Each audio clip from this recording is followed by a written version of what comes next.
Dan yang berbahagia malam ini, Alhamdulillah, pemangku hajat yang mulia Bapak Haji Hendro Suryo Putro dan yang mulia Ibu Haji Haji Snidar Astrianto Sendrato beserta keluarga besar, semoga berkah wasilah manaqib online internasional ini Allah memberkahi semuanya, segalanya selamanya untuk beliau, menyempurnakan kesehatan jasmani dan rohaninya, mempermudah segala urusan dan hajat beliau, dan meringankan mengangkat segala kesulitan, menambah rezeki dan berkah dan ilmu, dan semakin diistiqomahkan di dalam bimbingan bangsa bos. Doa yang sama juga untuk kita semua, dan juga terima kasih lagi untuk para petugas manakib yang bekerja dengan sangat baik. Mohon izin saya off cam karena ini ada beberapa hal yang tidak memungkinkan on camera ya. Alhamdulillah, kita di akhir bulan Muharram tanggal 23, ya, ini bulan yang secara komposisi huruf ini singkat tetapi semuanya saling berkaitan, dan malam ini izinkan saya menyinggung sesuatu yang sesungguhnya sangat penting di dalam Toriko, terutama Toriko kita ini, Toriko Qadiriyah Naksabandiyah Mansuratul Sinasa, dan juga dijelaskan dengan cukup gamblang di dalam kitab Pengarsa Abah oleh guru kita, kitab Fadhil Zuhur, yaitu tentang hifzul hurmat, ya, atau menjaga kehormatan. Nah, menjaga kehormatan ini memang bukan merupakan sesuatu amaliyah spesifik ya, seperti zikir atau sholat-sholat atau amaliyah yang lain seperti Bani Hasyim, manakib, tetapi merupakan satu, bisa dikatakan, etika begitu ya, prinsip yang mengikat kita semua, yang membingkai, yang melandasi bukan hanya segala perilaku kita atau tindakan kita di dalam Torikoh ini, tapi juga motivasi diri kita, juga orientasi aktivitas kita, bahkan aspek yang saya kira sangat eh, melekat dalam diri kita, yaitu apa yang kita pikirkan dan apa yang kita rasakan. Sehingga menjadi sangat penting dan dikatakan sebagai salah satu pilar dalam Torikoh gitu ya. Karena Hizbul Hurmat ini atau menjaga kehormatan ini bisa dikatakan dia menjadi landasan atau menjadi arahan, bahkan menjadi rambu-rambu gitu ya, segala yang kita lakukan, termasuk dalam amaliyah, dalam berzikir ini. Apabila tidak ada rasa hormat, saya kira tidak mungkin zikir itu bisa terlaksana gitu ya. Jadi seperti landasan. Dan yang dimaksud dengan kehormatan di sini memiliki cakupan yang cukup luas sesungguhnya, tetapi bisa muncul dalam bentuk yang sangat sederhana atau bahkan sangat dekat dengan aktivitas kita sehari-hari. Pengarsa Abah tentu saja orientasi kehormatan tertinggi dan bahkan yang paling hakiki dalam thariqah kita adalah hormat kepada Allah ya. Dan artinya hormat ini bisa dikatakan bagian yang paling mungkin apa ya, paling eh, jauh dari ketaatan itu. Jadi kalau kita bayangkan, tidak mungkin ada rasa hormat tanpa ketaatan. Ketika kita taat kepada Allah, kita bertakwa, kita beriman, itu otomatis ada implikasi hormat di sana. Nah, ini juga berlaku eh, kepada bagian atau aspek-aspek yang lebih luas ya, sikap kepada ajaran-ajaran di dalam Islam, komponen-komponen yang termasuk keimanan terhadap Rasul, ketaatan dan ketundukan pada guru dan kepada Torikoh ini sebagai satu institusi atau sebagai satu entitas juga sangat penting. Dan kita diajarkan eh, kedekatan kita atau sikap batin dan sikap pikir kita, tindakan kita kepada nama baik atau eh, apa keberlangsungan Torikoh ini, terutama kepada guru, khidmat kita kepada guru adalah sesungguhnya wasilah atau cermin atau jalan kita menuju ketaatan, kecintaan, dan penghambaan kepada Allah. Dan di dalam Toriko ini kita dimudahkan dengan begitu banyak hal karena menjadi lebih lebih fokus ya.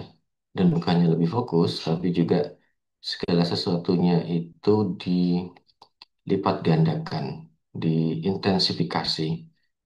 Nah, itulah mengapa pengarang Abah menjelaskan bahwa Torikoh ini atau talqin ini adalah kendaraan khusus ya untuk orang-orang khusus yang hanya berjalan di rute-rute khusus. Nah, ini artinya segala yang ada di sini semuanya bersifat intensif, bersifat lebih eh, secara intensitas daripada yang lain, lebih serius, lebih bersungguh-sungguh. Ya. Dan itu juga terutama dalam aspek atau dalam bentuk kehormatan. Ada begitu banyak bentuk sebenarnya kehormatan atau menjaga kehormatan kepada guru terutama selain bahwa kita mendengar ya, kemudian taat, tawaduk dan berkhidmat kepada guru, kita juga menjalankan beberapa memahami banyak aspek-aspek moral ajaran yang mungkin sifatnya di luar amaliyah secara uh, wahdo atau di luar zikir sholat. Misalkan di dalam tanbih. Nah, di dalam tanbih itu ada eh, termaktub begitu banyak ajaran-ajaran etika moral yang sangat padat dan eh, sangat relevan untuk kehidupan kita yang sesungguhnya merupakan cermin dari atau ukuran dari keberhasilan amaliyah kita gitu ya. Baru kali Pak Sabah menjelaskan ukuran keberhasilan zikir kita itu ada pada karakter, pada akhlak dan format akhlak yang paling eh, tampak kelihatan, yang paling bisa di apa namanya ukur itu ada dalam tanbih. Dan artinya menjalankan tanbih atau mematuhi tanbih dan menggunakan tanbih sebagai landasan perilaku sosial kita, individu kita, itu adalah bentuk menjaga kehormatan kepada guru dan kepada toliko. Dan kehormatan kita kepada guru itu juga sesungguhnya adalah bagian dari kehormatan kita kepada para ahli silsilah dan sampai ke atas kepada Rasulullah SAW dan kepada Allah ya. Eh, itu. Kemudian bagian lain yang juga seringkali diajarkan kepada kita, baik secara langsung, bangsa Abah memberikan contoh bagaimana beliau bersikap dengan Abah Anum gitu ya. Ada Abah Anum dengan Abah Sepuh, kemudian juga lewat para wakil talkin adalah adab kita di depan guru dan sesama ikhwan ya. Saya kira kita semua ikhwan-ikhwan sering mendapatkan semacam beberapa prinsip etika yang harus kita terapkan di depan guru ya. Misalkan tidak boleh bertanya sesuatu yang seolah menyangsingkan maklumat atau penjelasan guru, misalkan pertanyaan mengapa begini, mengapa begitu. Tadi pagi saya lihat juga di Manakib Jagat Arsy, apa menjelaskan juga tentang ketaatan membawa tongkat misalkan itu bagian dari adat juga. Kemudian juga yang saya ingat sekali salah satu khidmat yang diberikan oleh Kiai Munawir Zain itu adalah beberapa eh, sikap yang kita harus jaga di depan guru, misalkan tidak selain tidak bertanya tapi juga tidak apa namanya menunjukkan sikap keserakahan misalkan atau menunjukkan sikap eh, ya ingin ingin tahu lebih banyak begitu. Nah, itu juga sangat dijaga agar sesuatu hal yang disebut sebagai mungkin bisa dibilang dosa besar gitu ya di dalam eh, Toriko juga termasuk bertanya tentang atau membicarakan atau bahkan memikirkan eh, apa alih silsilah berikutnya gitu. Nah, ini sesuatu yang eh, tabu atau mungkin dosa besar di dalam Toriko. Itu adalah bagian dari menjaga kehormatan. Juga yang tidak kalah pentingnya dalam salah satu menjaga kehormatan adalah cukup dengan guru saja kita percaya ya, atau dalam istilahnya yang sering digambarkan itu menggunakan kacamata kuda. Nah, kacamata kuda itu artinya kita tidak perlu mencari amalia-amalia hal yang lain atau tidak perlu menambah atau mengurangi apa yang telah diajarkan amalan kita ini dan percaya yakin dan menikmati dan mendawamkan amalia-amalia yang telah diajarkan. Nah, ini memang terus terang saja saya mengamati dan bahkan menemukan beberapa ikhwan juga yang punya istilahnya itu amalia-amalia sampingan gitu ya yang mereka dapatkan kadang sebagian mereka dapatkan sebelum ditalkin bergabung dalam thariqah ini atau di tengah jalan memang ini ada ikhwan yang memang pencari amalia gitu. Jadi ada amalia-amalia tambahan. Dan saya lihat sesungguhnya kalau amalia-amalia itu dijalankan itu juga tidak istiqomah ya dan mengganggu juga amalia pokok dari bangsa Abaos. Ini saya kira dari aspek amalia aja ini sudah banyak sekali ya, sudah sangat lengkap yang diajarkan oleh bangsa Abbas di dalam Torikoh ini dari zikir hariannya, dari sholatnya, belum lagi amalia-amalia seperti Bani Hasim, Khotaman, Manakib, ini kita sudah sangat sibuk. Dalam istilah Abah Nom itu udah tenggelam kita dalam Torikoh. Bayangkan mau menambah amalia sampingan yang lain itu pasti akan saling mengacaukan dan membuat amalnya tidak istiqomah.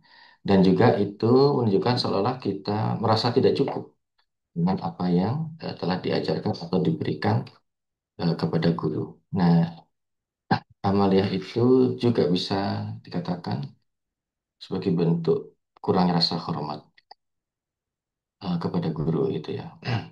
Juga menjaga adab sesama ikhwan dan ini sudah dimasukkan di dalam tanbih untuk menjaga agar tidak terjadi kertakan, ya, saling mencintai, saling mendukung gitu ya, saling mengingatkan dan saling mempercayai, berbaik sangka satu sama lain gitu ya. Jadi itu adalah satu prinsip pokok di dalam Thariqah ini.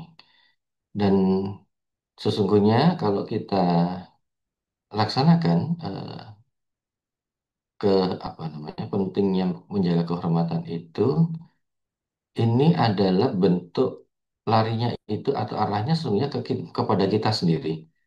Yaitu karena kita diminta kemudian untuk mendisiplinkan diri kita sendiri, ya, dan mendudukkan posisi kita masing-masing gitu ya, untuk tahu diri, untuk tawaduk, posisi sebagai murid, gitu ya, tidak mendahului guru, tidak merasa lebih tahu, tidak merasa punya posisi yang lebih superior, bahkan untuk menyamai dalam satu hal, karena nah ini adalah bentuk atau bisa dikatakan strategi untuk mendudukkan diri kita itu ya, atau salah satu mekanisme eh, jihadun nafs itu sebenarnya ya, yang ini bukan kebetulan juga berkaitan di huruf mim di bulan Muharram ini mujahadatun nafs.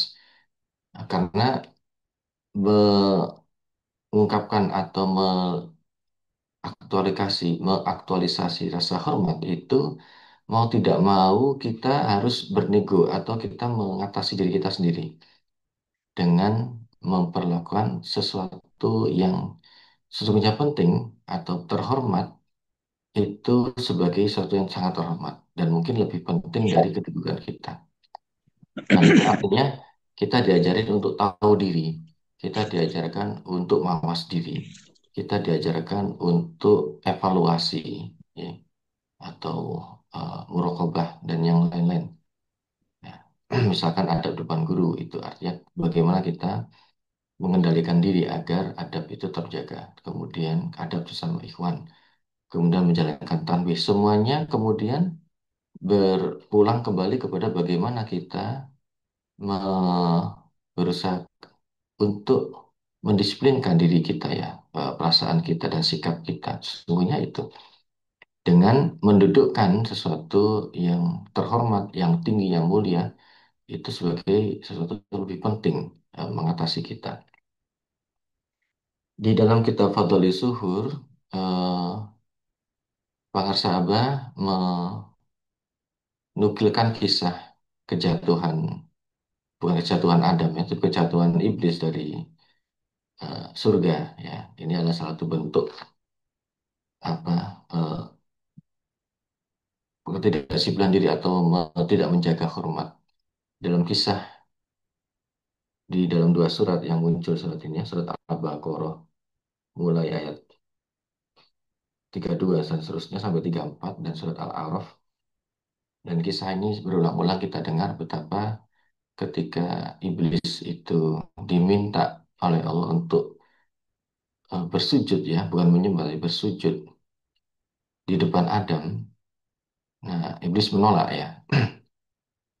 Di beberapa kali sohbah dan kemarin terakhir saya berjumpa dengan Bang Saabah, Abang Saabah berikan angka yang agak pasti bahwa iblis itu telah tinggal di dalam surga selama 185.000 tahun sebelum Adam diciptakan, ya, bisa kita bayangkan. 185.000 tahun sebelum Adam diciptakan. Kemudian selama 40.000 tahun iblis itu pernah menjadi juru kunci surga. Jadi iblis ini bukan kaleng-kaleng, ya, satu entitas yang jauh lebih pengalaman, jauh lebih berilmu, jauh lebih secara amalia, eh, lebih apa, lebih banyak koleksi amalia prestasinya, ya, dan sudah tahu celuk-beluk eh, surga karena 40.000 tahun menjadi juru kunci surga. Kemudian diperintahkan oleh Allah untuk apa namanya, sujud di depan Adam yang secara kronologi bisa kita sebut sebagai anak baru nih, belum punya pengalaman, masih baru diciptakan gitu ya. Dan Allah meminta iblis, memerintahkan iblis untuk menyembah. Bukan menyembah, maaf, sujud, ya, bukan menyembah, sujud di depan eh, Adam. Di dalam dua surat itu semua malaikat dan eh, ini sujud kepada Adam kecuali iblis, ya. Gila iblis, ya.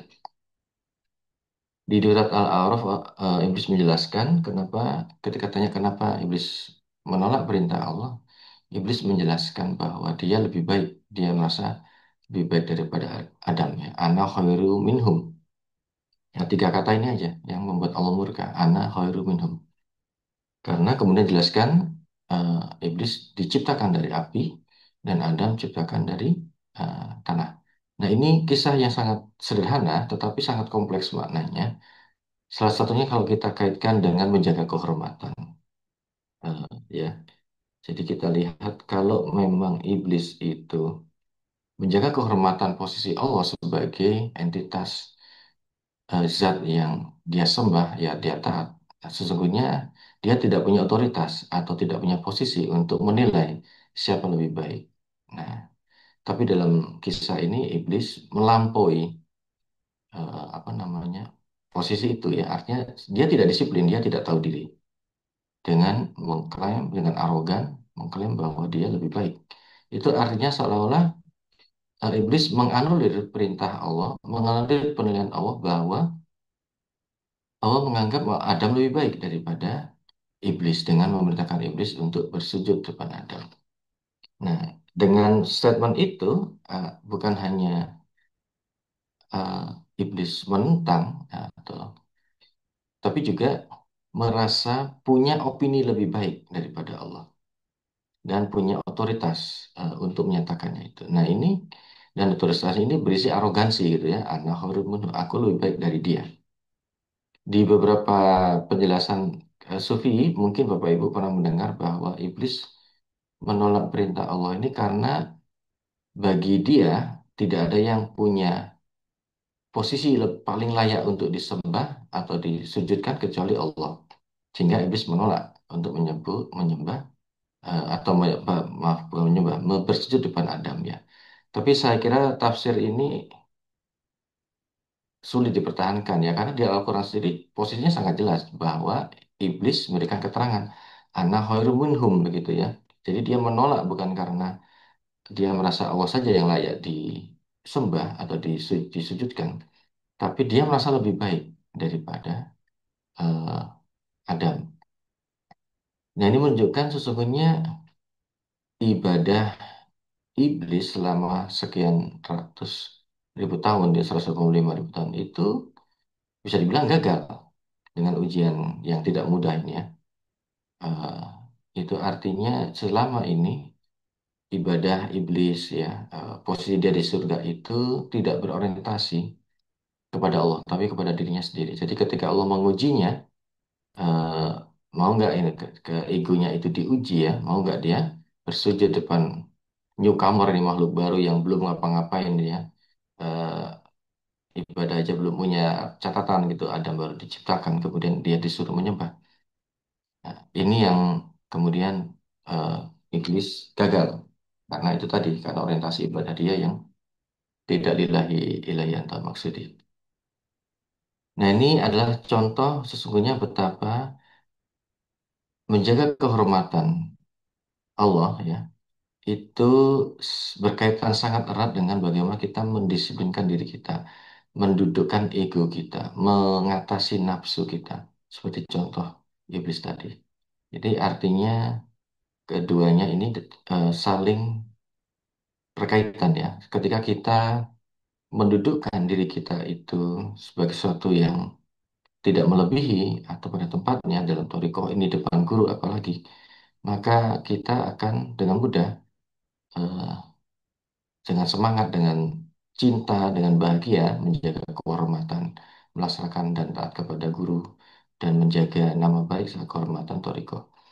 Tapi kalau kita punya agenda kita sendiri, kita merasa ego kita itu penting untuk diikutin, dihidupkan, gitu, dibesarkan, maka itu akan juga mengganggu ke bagaimana kita menjaga kehormatan Toriko dan menjaga guru dan menjaga kehormatan Allah itu sendiri. Karena kemudian fokus atau orientasi dari ibadah, dari amalia itu adalah kepada diri kita sendiri. Dan ketika orientasinya itu kepada diri sendiri, sesungguhnya tidak bisa lagi disebut ibadah. Ya. Karena ibadah itu kan eh, apa namanya ajaran tentang deklarasi diri ya. Ketika kita mengatakan kita adalah abdi, abda atau abda itu bukan hanya kita melakukan amalia, tapi kita ini pelayan sebenarnya. Sesuatu posisi di depan entitas yang lain. Ketika kita adalah Abdullah ya, kita sesungguhnya bukan hanya secara apa namanya tindakan itu menyembah atau mengagungkan Allah, tapi kita menempatkan diri kita sebagai pelayan, sebagai wasilah, sebagai sarana, atau dalam istilah pengarsa apa sebagai pena. Jadi kita nggak punya tujuan kita sendiri. Nah itu adalah ibadah, abduhu. Kalau tujuannya itu diarahkan kita sendiri, artinya eh, kita menempatkan diri kita untuk diri kita sendiri.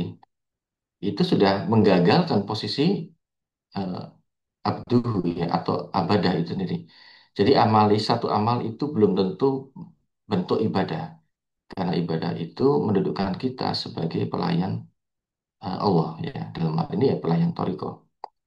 Kalau kita punya agenda kita sendiri, berarti kita tidak sedang melayani Toriko atau tidak melayani guru, tapi melayani ego kita sendiri. Meskipun kita berzikir, meskipun kita bersolat, meskipun kita ikut manakib, tapi kalau orientasinya itu tidak dalam hal melayani, gitu ya, tidak berkhidmat tadi itu, nah itu sesungguhnya sudah bukan lagi ibadah.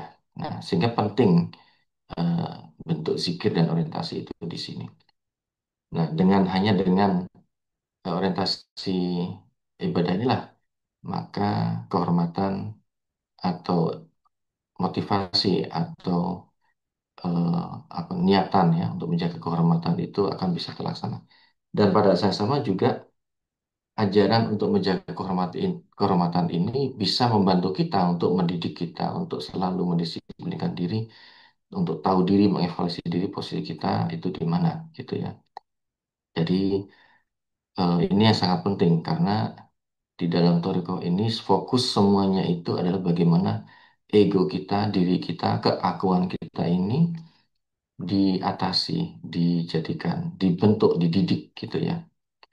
Sehingga naik makomnya ke dalam makom yang lebih tinggi. Dan makom lebih tinggi itu bukan berarti kemudian kita merasa lebih bisa, lebih pintar, lebih tahu, lebih punya. Justru sebaliknya. Tapi kita akan merasa lebih membutuhkan Allah, lebih merasa bodoh, lebih merasa sangat tergantung. Nah, ini yang menjadi ukurannya ya. Kalau kita merasa semakin berilmu, semakin berdaya dan kebutuhan kita kepada Allah kepada Abah semakin sedikit. Nah, itu justru tanda-tanda yang negatif itu sesungguhnya. Tapi kalau kita merasa kita semakin lemah, dikit-dikit minta tolong, dikit-dikit minta bantuan Abah, nah itu sesungguhnya apa namanya ada perkembangan yang positif. Begitu, mudah-mudahan bermanfaat. Semoga Allah memberkahi semuanya sekalinya selamanya. Bikarati bangsa Baus Al-Fatihah. A'udzubillahi minasyaitonirrajim. Bismillahirrahmanirrahim. Alhamdulillahirrahmanirrahim. Ar-Rahmanirrahim. Maliki yaumiddin. Iyyaka na'budu wa iyyaka nasta'in. Shiratal mustaqim. Shiratal ladzina Semoga bermanfaat. Assalamualaikum warahmatullahi wabarakatuh.